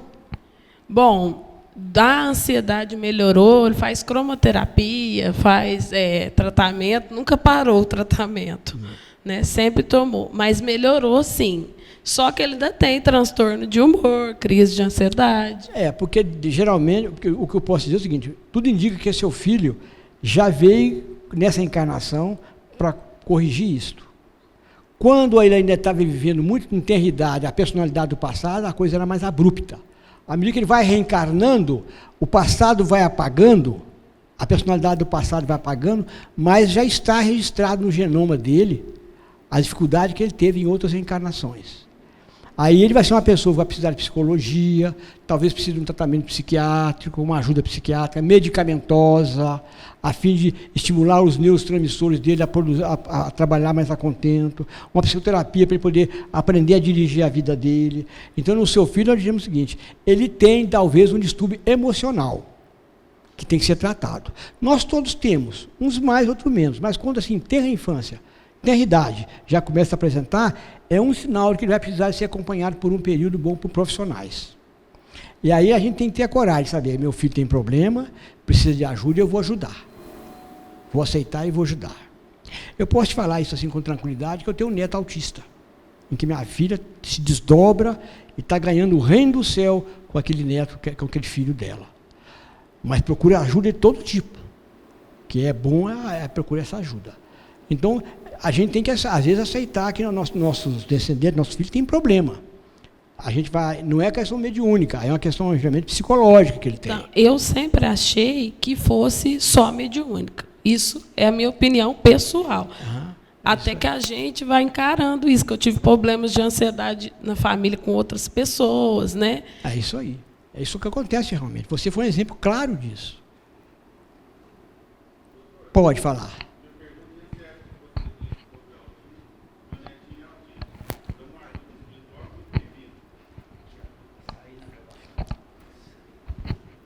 Boa noite.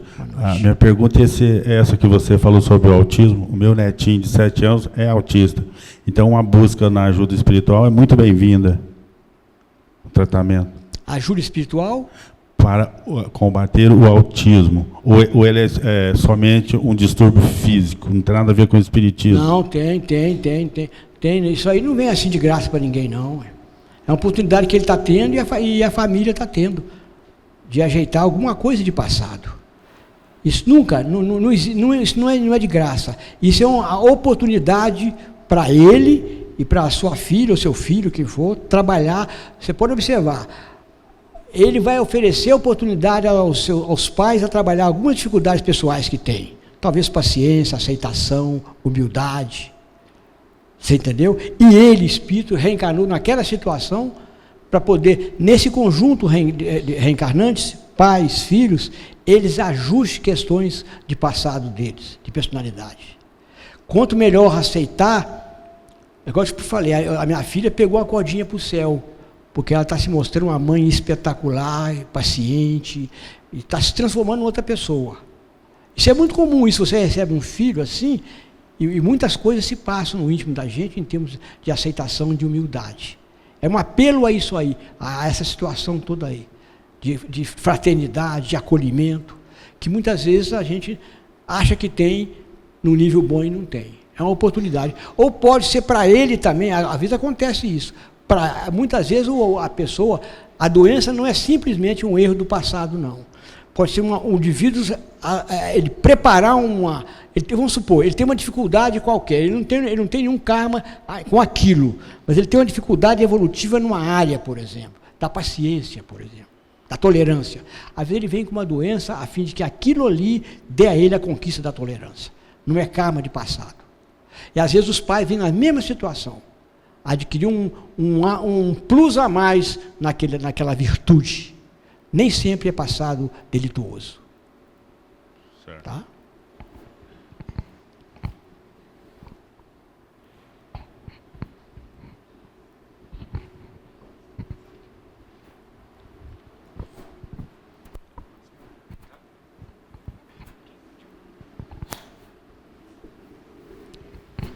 Boa noite, doutor. Boa noite. Eu queria saber o seguinte, a gente tem percebido uma naturalidade no uso da maconha nos diversos ambientes de jovens. E aquilo como a naturalidade.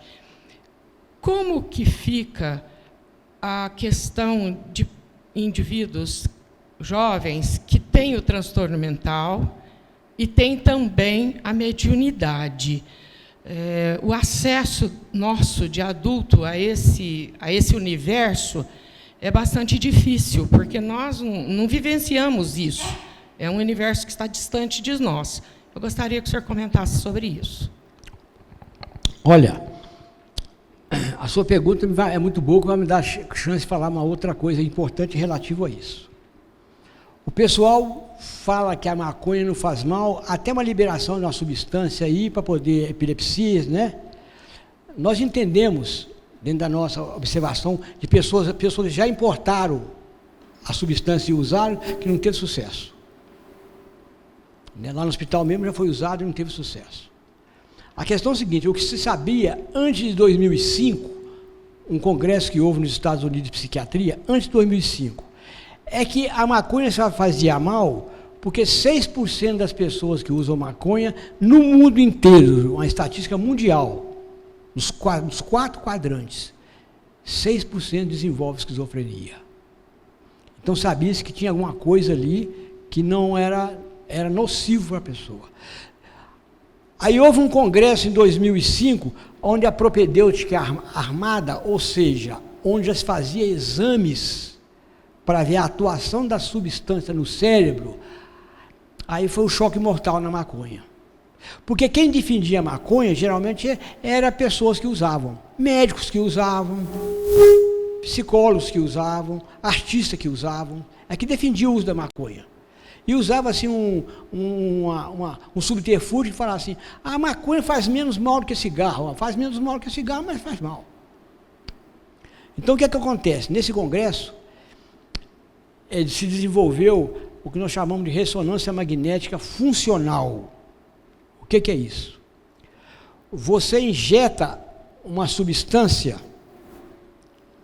na pessoa e depois mapeia aquilo com o cérebro funcionando. Grosso modo é isso, tá? Então sabia-se para onde que aquela substância ia e o que se fazia naquelas áreas do cérebro. Então eles descobriram o seguinte, que a maconha matava colônias de neurônios e que o lítio, por exemplo, era um neuroprotetor. Havia até entusiasmado que disseram que no futuro ia jogar lítio nas caixas d'água, igual fizeram com flúor.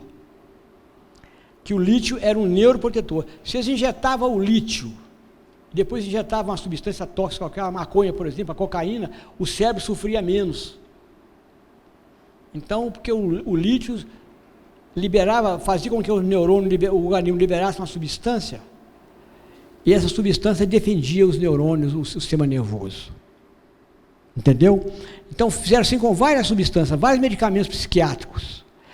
Aí vieram descobrir, vieram a dar o golpe fatal. A maconha faz mal. Ela ataca os neurônios. Não é à toa que 6% que tem propensão desenvolve a esquizofrenia. Agora há muitas, vamos dizer, o interesse pela droga, ele é muito forte. Porque ele é um dos maiores PIB do mundo. Ele é um dos maiores PIB do mundo. E é um PIB de mundo em prova e expiação. O primeiro PIB é a arma. O segundo, quando eu li há tempos, era a droga. O terceiro é a farmacologia. Era os laboratórios. Olha, os 3 PIBs da humanidade, arma, droga e remédio. É um país de prova e expiação, não é? É um país de prova e expiação. Aliás, o país não, o mundo de prova e expiação. É um mundo de prova e expiação. E nós vamos ver isso aí. Isso aí vai ser, na realidade, um seletor. A seleção do Darwin vai funcionar aí. Porque nós estamos numa situação assim, ou vai, ou fica. Não tem esse negócio de ficar mais, né, acender uma vela para Deus e para o diabo. Não tem esse jeito mais. Nós não vamos ter. A juventude que você falou aí, né? Na minha época, quem usava maconha era um proscrito. Não ficava no grupo de jeito nenhum. Hoje, se não usar, não entra no grupo. Inverteu. E os pais estão tendo muita dificuldade de cuidar dos seus filhos. Eu creio para mim que os nossos netos vão pegar um mundo muito melhor. Aonde isso vai estar decidido já. Sabe? Decidido. Nós estamos sendo chamados. A juventude está sendo chamada. E a juventude são espíritos velhos. A juventude é de espíritos velhos, não são espíritos novos, não. Nasceram agora, nessa época de dificuldade, tumulto, a fim de se decidir. Para que lado que vai, para se decidir. E nós estamos nessa situação, nós todos. Estamos numa situação seguinte, decidir a que viemos. Se realmente queremos um mundo melhor, ou se queremos continuar nessa situação. Creio que o que eles têm nos falado, que nessa situação não vai poder mais. É para o mundo melhor, ou vamos reiniciar o aprendizado em outro lugar, que também é bênção de Deus. Deus não faz nada mal para nós, não. Pode ser duro agora, mas vai ser muito melhor no futuro. Aquilo que o Cristo falou, se tu fosses quente ou frio, mas como morno eu te cuspo da boca. Se tu fosse quente ou frio. Porque se você for quente, está resolvido. Se você for frio, a lei age em cima de você e te empurra para frente. Mas morno, a gente vem encarnando e reencarnando há milhares de anos, quase praticamente do mesmo jeito, sem tomar uma posição diante da vida. Agora, diante da situação que nós estamos vivendo, estamos tendo que tomar posição. O sofrimento, as dificuldades, as ameaças, os medos, estão nos fazendo tomar uma posição. É a posição de buscar Deus, buscar o Criador.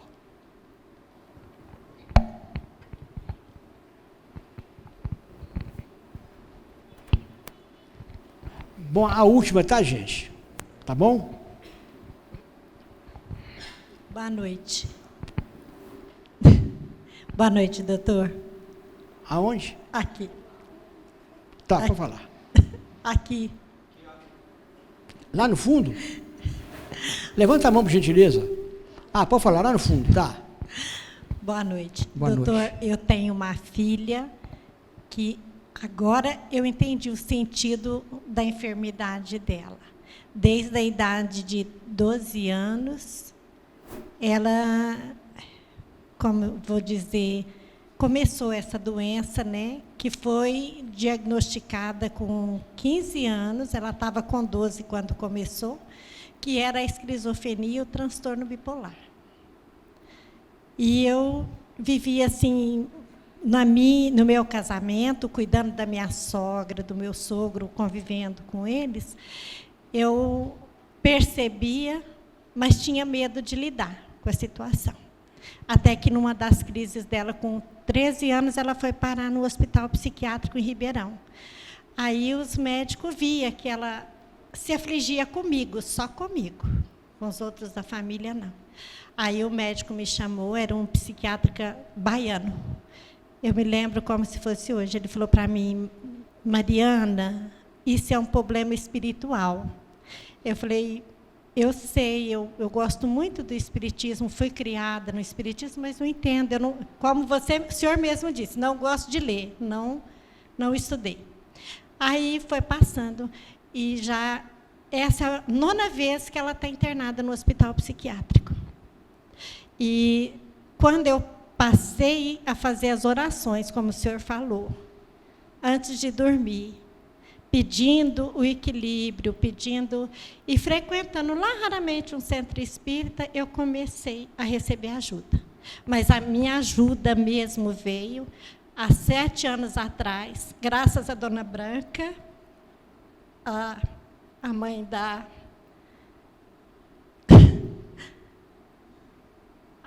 Consuelo e a tia dela, que eu fui trabalhar no centro espírita, e elas me acolheram tão bem, tanto amor, aquela faxineira, que eu me transformei, que eu estou cada dia mais melhorando. Muita gente aqui me conhece, hoje eu estou afastada do trabalho, mas eu sinto muita falta do evangelho da Dona Branca de manhã, da Dona Dulce. Eu sinto muita falta. Uma das irmãs que voltou para o plano espiritual, a Zuleika, me ajudou muito, muito mesmo. E hoje eu tenho medo da reação dos médicos. Quando vê minha filha no surto, como ela chegou no dia 3 de abril, agora no Allan Kardec, uma médica chega a mim e fala, a culpa é sua. Isso é uma doença e você não lida com a tua filha. Mas ela já tem 40 anos. Ela me bate, ela me agride. Eu não sabia como lidar. Agora eu disse, Senhor, ela tem um livre-arbítrio dela. Ela não quer me ver. E eu vou respeitá-la. Né? Eu faço minhas preces, mas o meu sofrimento, a minha angústia é muito grande mesmo. Mas ficou mais leve, não ficou? Muito, muito, muito, muito. Às vezes a gente não consegue a cura, vamos dizer, mas fica mais leve o fardo, porque você passa a compreender mais, né? E sabe receber aquilo com humildade. De qualquer maneira, o seu espírito está crescendo muito com isso. Eu achava que era um absurdo isso. Não, isso não pode estar acontecendo comigo. Isso não... Aí, depois que eu fui aprendendo, a dona Branca mesmo, a dona Dulce me falou, Jesus nunca deu um fardo maior para os outros. Nunca dá, isso mesmo. E lá na casa, muitas vezes, ela fazendo o evangelho, eu falava, como? Como que está escrito isso no evangelho? Eu não consigo sentir. Eu não consigo. Aí, um dia, uma amiga falou assim, vai trabalhar, fazer cesta básica, servir uma água no centro espírita. Eu cheguei lá no meu trabalho através do auxílio, voluntariamente. Hoje eu ajudo também no lar, comecei agora. Estou me sentindo muito bem, muito bem. O trabalho está me fortalecendo cada dia mais, graças a Deus. Ótimo. Muito obrigado.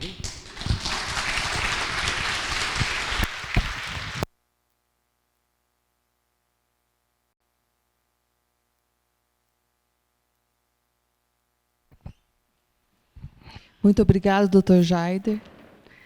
Uma aula para a gente. Muito obrigada a todos vocês. Então, com essa palestra, terminamos brilhantemente o nosso mês Chico Xavier, segundo mês Chico Xavier, com a palestra do Dr. Jaider. Muito obrigada pela presença de vocês todos. A Joana, esposa do Dr. Jaider, vai fazer a prece para a gente encerrar.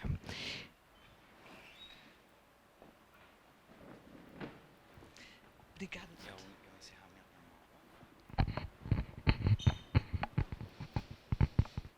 Nós vamos, então, agora agradecer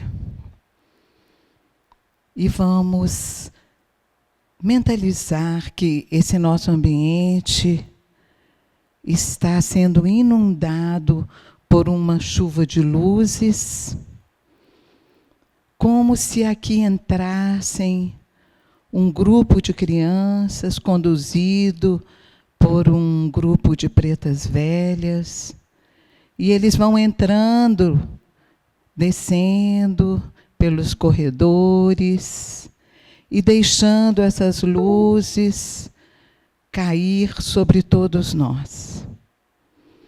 E nós vamos, então, sentindo a bênção que chega pertinho de nós, como se Deus nos visitasse agora nesse momento, através da presença dessas crianças que no invisível vem trazer a sua vibração amorosa, a sua vibração de alegria, a sua vibração de entusiasmo com a vida, a sua vibração que fala da confiança em recomeçar, a sua vibração que fala do desejo de ser feliz. E assim, então, nós vamos recebendo tudo isso agora, nesse final do nosso mês de Chico e nesse final do nosso encontro de hoje. E devagarinho essas crianças vão circulando agora pelas cadeiras, se aproximando, e tem crianças o suficiente para abraçar a todos. E cada um de nós se coloque aí, disponível, de coração aberto, para receber esse abraço amoroso. E cada uma dessas crianças, elas são representantes de Deus aqui na Terra, nesse momento. E elas, então, vêm cumprir essa missão de alegrar o ser encarnado, de trazer ao ser encarnado de volta o entusiasmo pela vida, a fé pela vida, o desejo e o entusiasmo de permanecer no seu caminho, de permanecer no seu propósito e de permanecer na sua fé com alegria. E as crianças, elas têm um coração agradecido elas têm o coração suave, o coração doce. Então vamos aproveitar com esse abraço que você pode aí mentalizar que você está recebendo da doçura dessa criança. Mentalize que o seu coração se une ao coração dela e que aí então vibra a gratidão. Experimente sentir a vibração da gratidão e a vibração amorosa de um abraço. Um abraço calmo, um abraço sincero, que é o abraço de uma criança. Receba isso.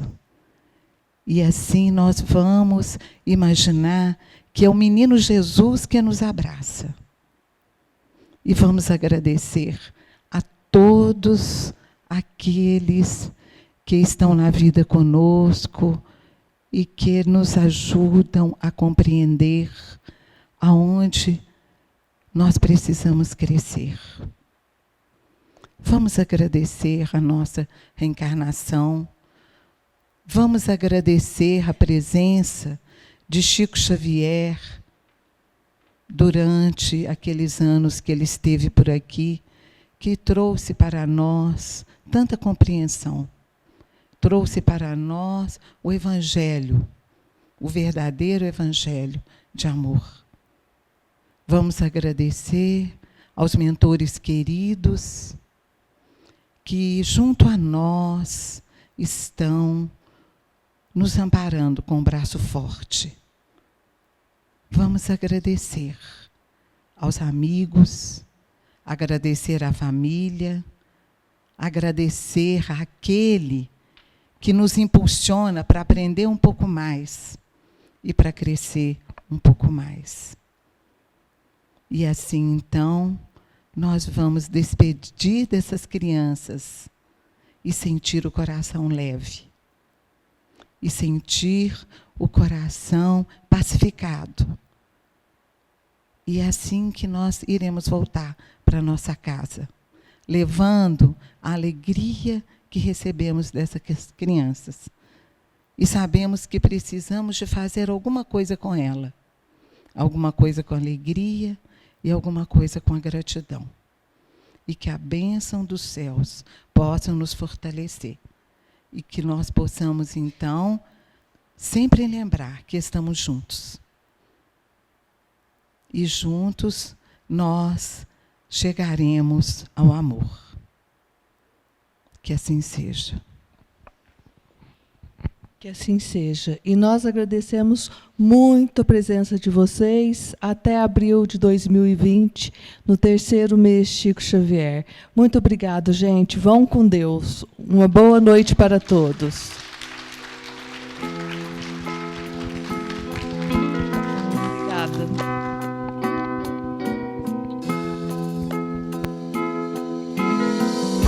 Imagine there's no heaven. It's easy if you try.